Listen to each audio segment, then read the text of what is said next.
so we'll put that story up there. But essentially it explains that these protesters are not a grassroots freedom movement, but an insidious, engineered wave of violence meant to empty out Thailand's upper and middle class and roll the nation into a fascist dictatorship slash republic under Shinawatra and his globalist handlers. It talks about how basically the guy that is behind most of it is, basically a tool of the elite. Because Thailand was the only country in Asia that was able to resist colonization. So it's basically there's another way they're going to do it. This is one of the ways. And of course, most of the people that are involved in this type of thing don't realize they're part of some grander plan. Yeah. They're just normal people who legitimately want to try and get a better lives for themselves and their families. They think this Shinawatra guy is like a real good dude or something, but it seems he's pretty much aligned with some malevolent forces. More protests going on in the world. These in Russia. Days of Wrath brings Russians onto the streets against Vladimir Putin. This is an article from The Guardian. And thousands of people have taken to the streets across Russia demanding resignation of Vladimir Putin. They had all kinds of cries of freedom and for Putin to resign. They said, quote, "We want the government to start treating us like people, not like slaves." And a lot of the similar echoes that are coming from this country and from around the world. Yeah, I think it's pretty much a universal thing. People don't want to be oppressed, they want to be free. Protesters called for free elections, complained about widespread corruption, high unemployment, and rising prices. Same thing here, same thing in every other place around the world right now. Why? Because it's run by the same people with the same agenda. This shows that protests are becoming more widespread, even in a place like Russia, which has traditionally not seen very many. But an informed populace is quite essential, because I mean, Putin seems to be into some really, really bad stuff, and how he came in office behind proclaiming the Chechens being responsible for bombings. It appeared to have been false flag attacks where it was discovered satchels of explosives that the government claimed were part of a military drill, live explosives attached to an apartment building. I mean, it's pretty nefarious.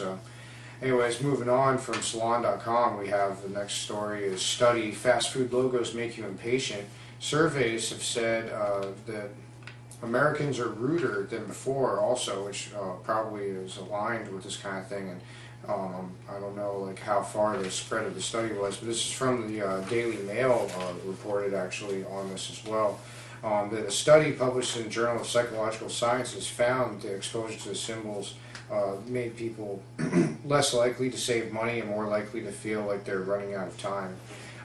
Fast food, originally designed to save time, can have the unexpected consequence of inducing haste and impatience. And it says, preference for time-saving products when there are potentially other important aspects upon which to choose a product. So it's kind of like quality over quantity, but in the time-saving sense. Anyways, exposures to logos is no surprise for causing this kind of effect on you mentally, psychologically, because the toxicity of the food that comes out of these places in your body is doesn't seem to be much different and induces disease. And pretty much that's a kind of consilience that you can see with these, and also the ingredients that go into the food as well. So, I mean, people just really need to slow down and chill out, cook their own food and stop being impatient and thinking you can just drive to a window to get everything you need. It's almost like Bill Hicks said. I mean, it's just like people are taking life too seriously. So learn to have a meal with your family and your friends and whatnot. It's a really like great thing that people can bond with and stuff that we're really kind of losing. It causes us to be selfish individuals that are rude and rushing and stuff. Last article for this episode is from CRN News. And Russian authorities raid HP Moscow offices in bribery probe. And German and Russian authorities are investigating whether Hewlett-Packard paid nearly $11 million in alleged bribes to win a lucrative government contract in Russia worth 35 million euro. They essentially were going to supply computer equipment and software to, guess what, Russia's criminal prosecutor department in Moscow. The report states that authorities suspect HP of allegedly using a German subsidiary to win the Russian government contract and then using an assortment of shell companies throughout the globe to funnel the bribe payments to the intended parties in the Russian government.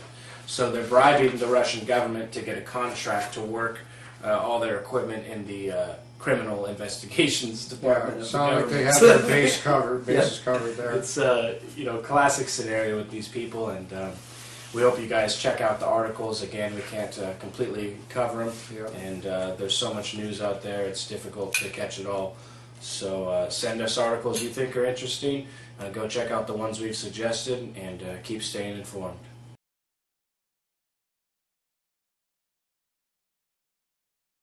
This show's freedom preservation tip is to resist all forms of electronic control possible and monitoring. So some examples would be using encryption on your computers, learning about that, not using social networking websites like Facebook and MySpace, which seem to be a preferred source of governments to gather information about you, and employers as well. Yeah, you should definitely try and go open source, as we've talked about on this show a lot, because moving that direction gets you away from these big corporations who are often working with the government to try and take away your privacy and to scheme information off of you. There's things that we've talked about: cell phones, smart meters, the RFID chips. All of these things need to be resisted in all their forms. There's RFID chips in our passports now. They want to put them in your licenses. Yeah, through the Real ID Act, which is behind schedule and has been fought against, but there's some It's been states, being resisted by many states. which is a good sign. And also, when it comes to your phone, we had on the show the federal court ruling that said if you have any reasonable expectation of privacy, then you have to have your phone off, and the real ultimate way is to take your battery out. And so teach others things that you learned here on our show and through your own research, and judge for yourself and allow others to do the same. Backup information is another big thing you can do, especially information about these tyrants, so you can preserve it. So copying news clips using like video download helper attachment or plugin for your Mozilla browser is one example of ways you can back some of this stuff up. Make copies about all these criminal actions through news clips or documentaries about them. Yeah, I mean, who knows how long this stuff's going to be up here, how long the internet's going to be operable, all of these different servers and everything. It could be shut down at any moment.